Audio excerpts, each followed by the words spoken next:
இன்றைக்கி வந்து என்னோடய ஸ்டைலில் பொட்டேட்டோ ஃப்ரை பார்க்கலாம். இது வந்து சீக்கிரமே செஞ்சிடலாம். ஒரு 3 மினிட்ஸ்லேயே செஞ்சிடலாம்.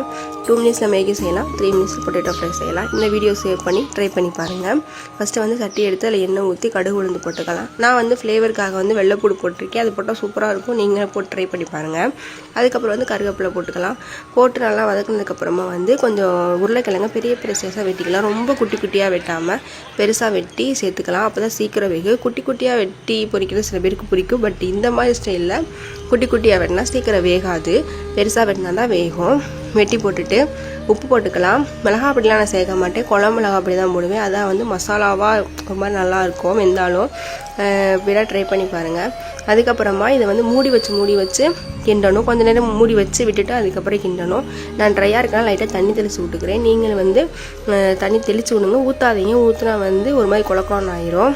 நான் தேய்ச்சி இந்த மாதிரி மூடி வச்சு கிண்டிங்கன்னா சீக்கிரம் வெந்துடும். ஒரு 3 மினிட்ஸ்லேயே வெந்துடும். நீங்கள் ட்ரை பண்ணி பாருங்கள். தேங்க்ஸ் ஃபார் வாட்சிங்.